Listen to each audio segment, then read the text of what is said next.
আসসালামু আলাইকুম ওয়া বারাকাতু। আজকে খুবই গুরুত্বপূর্ণ এবং ভয়ঙ্কর একটি হাদিস শোনাবো আপনাদেরকে। সময় থাকলে অবশ্যই শুনে নেবেন। ৩ শ্রেণীর লোকের উপরে আল্লাহ তাআলা সবসময় লানত দিতে থাকেন। অর্থাৎ ৩ শ্রেণীর লোকের উপরে আল্লাহ তাআলা সবসময় অসন্তুষ্ট হয়ে থাকেন। নামাজ পড়ে কোনো কাজে আসবে না। রোজা রাখে কিচ্ছু হবে না। নফল নামাজ পড়ে সারাক্ষণ কোনো কাজে আসবে না। তার জন্য জাহান্নাম রয়েছে। তাই ৩ শ্রেণীর লোক কারা জানতে ভিডিওটি শুরু থেকে শেষ পর্যন্ত দেখার অনুরোধ রইল এবং বিস্তারিত জানাবো কোন কারণে তারা জাহান্নামে যাবে, আল্লাহ তাআলা তাদের উপরে লানত দিতে থাকেন। ইন্নাল হামদুলিল্লাহ ওয়াসসালাতু ওয়াসসালামু আলা মান লা নাবিয়্যা বা'দা, আম্মা বা'দ। সম্মানিত দিনী ভাই বোনেরা, যে যেখান থেকে আমাদের ভিডিওগুলো দেখছেন সকলকে দোয়া শিক্ষা অনলাইনের পক্ষ থেকে আন্তরিক মোবারকবাদ। আশা করি আল্লাহর রহমতে ভালো আছেন। আলহামদুলিল্লাহ আমিও আপনাদের দোয়ায় আল্লাহর রহমতে ভালো আছি। সম্মানিত দিনী ভাই বোনেরা, এর আগেই আব্দুল্লাহ ইবনে মাসউদ রাদিয়াল্লাহু তাআলা আনহুকে এক ব্যক্তি জিজ্ঞাসা করলেন যে কোন ব্যক্তি সারাক্ষণ নামাজ পড়ে, তিরমিজি শরীফের হাদিসটা, কোন ব্যক্তি সারাক্ষণ নফল নামাজ পড়ে এবং ৫ ওয়াক্ত নামাজও পড়ে এবং রোজাও রাখে, হজও করে, যাকাতও দেয়, কিন্তু সে জুমার নামাজ পড়তে যায় না এবং আরেকটি কাজ করে, সে জামাতে শরীক হয় না। আব্দুল্লাহ ইবনে মাসউদ রাদিয়াল্লাহু তাআলা আনহু উত্তর দিলেন, সে লোকটি জাহান্নামী, সে লোকটি জাহান্নামী। অর্থাৎ এই ব্যক্তি যদিও একটি নির্দিষ্ট সময় পর্যন্ত শাস্তি ভোগ করিয়া জাহান্নাম হইতে মুক্তি পাইবে, যেহেতু সে মুসলমান, যেহেতু সে কি মুসলমান, কিন্তু না জানি কতকাল তাহাকে জাহান্নামে পড়িয়া থাকিতে হইবে। এবং এখানে আরেকটা কথা উল্লেখ রয়েছে যে যারা জাহেল সুফিদের মধ্যে ওজিফা এবং নফলের প্রতি জোর দেখা যায়। আমরা অনেক মা বোন রয়েছি, নামাজ পড়ে না, ফরজ নামাজ পড়ে না, কিন্তু তাসবিহ আদায় করে। আবার এই কথাও বলে যে নামাজ না পড়লে কি হবে, ইমান তো ঠিক আছে। এগুলা কিচ্ছু হবে না। যাই হোক, ৩ ব্যক্তির উপরে আল্লাহ তাআলা, একটি হাদিসে বর্ণিত রয়েছে, ৩ ব্যক্তির উপরে আল্লাহ তাআলা সর্বদাই লানত বর্ষণ করেন। নাউজুবিল্লাহ, নাউজুবিল্লাহ। আপনিও হতে পারেন এই ৩ ব্যক্তির শ্রেণীর মধ্যে, আপনি হতে পারেন। যদি আপনি হন তাহলে আল্লাহর কাছে তওবা করবেন, তওবা করে ফিরে আসবেন এবং এই জিনিসগুলা পরিত্যাগ করবেন। প্রথম ওই ব্যক্তি যার উপর মুত্তাকিগণ যুক্তিসঙ্গত কারণে নামাজ পড়তে নারাজ। প্রথম ওই ব্যক্তি, অর্থাৎ ওই ইমাম সাহেব, ওই ইমামতি যিনি করে, ওই হুজুর, ওই আলেম, ওই ইমাম সাহেব, জিনার উপরে শরীয়ত সম্মত কোনো কারণবশত মুসল্লিগণ নামাজ পড়তে অসন্তুষ্ট প্রকাশ করে বা নামাজ পড়তে চায় না, নারাজ।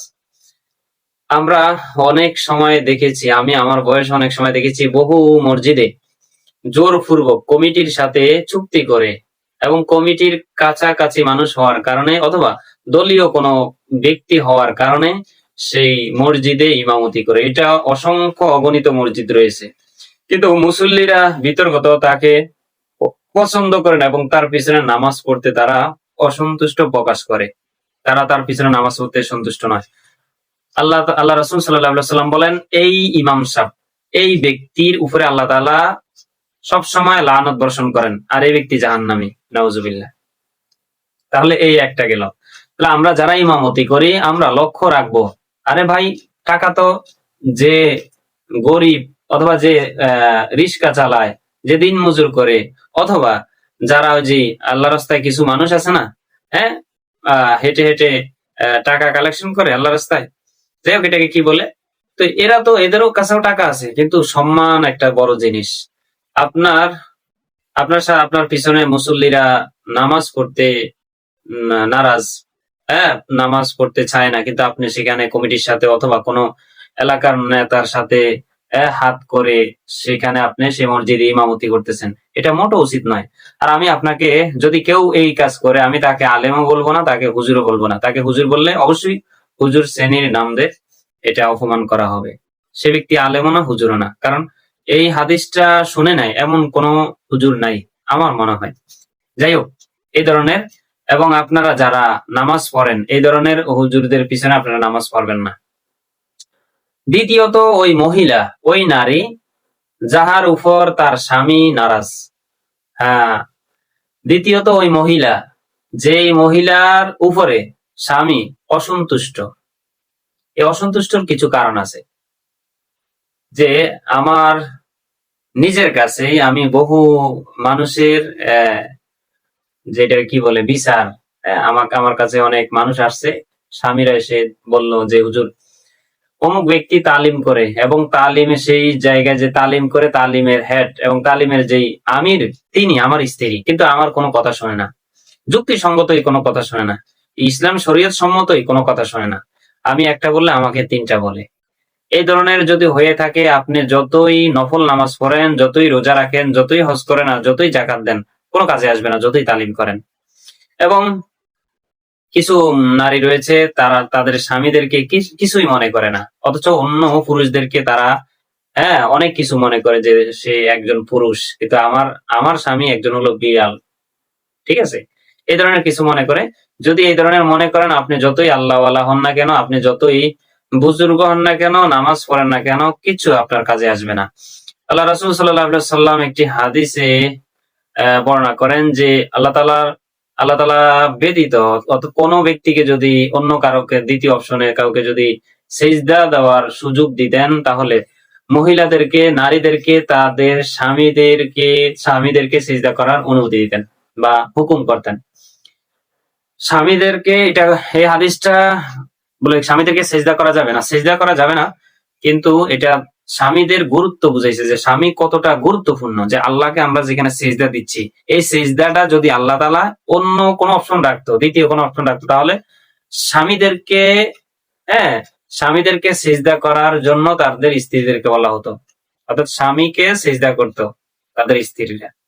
তাহলে স্বামীদেরকে আল্লাহ তাআলা কত গুরুত্বপূর্ণ জায়গায় রেখেছে, কারণ বিবাহর পরে সকল ভরণ পোষণের দায়িত্ব একজন স্বামীর, কিন্তু সেই একই মহিলায় সবকিছুই করলো, আপনি সবকিছুই করলেন, 20 বছর 30 বছর পর্যন্ত আপনি যে মহিলাকে লালন পালন করলেন, আদর যত্নে সোহাগে বড় করলেন, বা ভালোবাসা দিয়ে যাকে আগলে রাখলেন, সেই নারী একদিন ফান না থাকার কারণে বলল, তোমার সংসারে আমি কি এসে পেলাম, এক খিলি ফান পর্যন্ত তুমি আমাকে খাওয়াইতে পারলা না, আমার জীবনটা বরবাদ হয়ে গেল।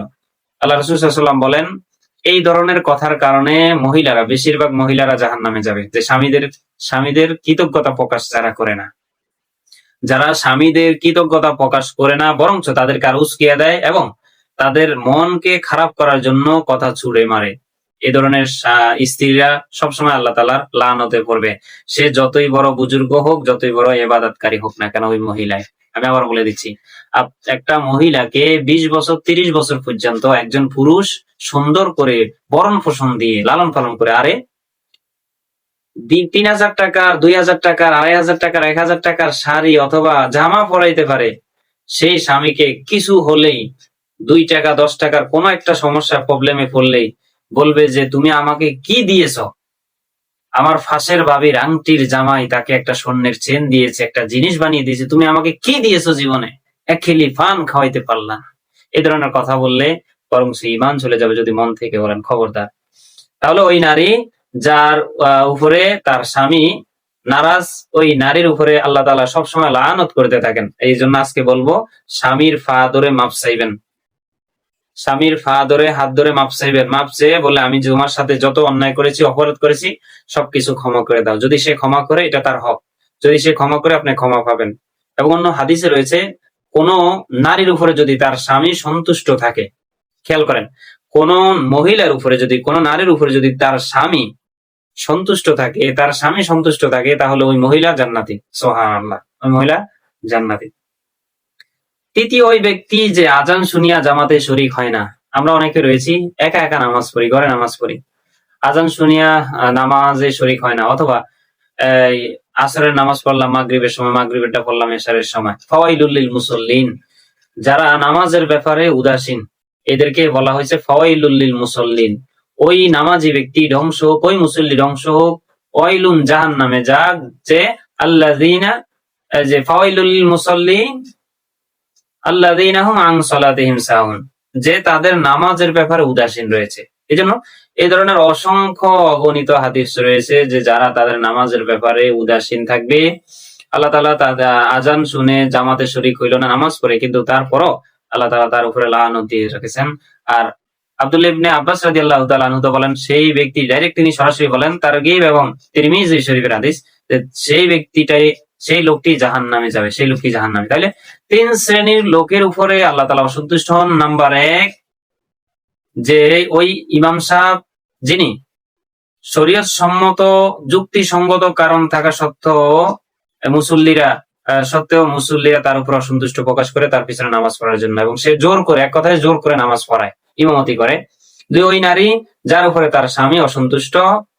3, ওই ব্যক্তি, ওই লোকগুলো যারা আজান শুনে জামাতে যায় না। আল্লাহ তাআলা আমাদের এই সকল এই যে হাদিসটা আলোচনা হয়েছেন, এই 3টি হাদিসের উপরে, 3টি কথার উপরে আল্লাহ তাআলা আমাদেরকে আমল করার তৌফিক দান করুক, এবং 3টি অভ্যাস যদি আমাদের ভিতরে থাকে এটি আমরা যেন পরিত্যাগ করতে পারি, সেই তৌফিক আল্লাহ তাআলা আমাদেরকে দান করুক। ভিডিওটি অন্যর স্বার্থে, উপকারে, দিন প্রচারে শেয়ার করতে ভুলবেন না। আর আপনি যদি আমাদের চ্যানেল নতুন হয়ে থাকেন অবশ্যই চ্যানেলটি সাবস্ক্রাইব করে রাখবেন।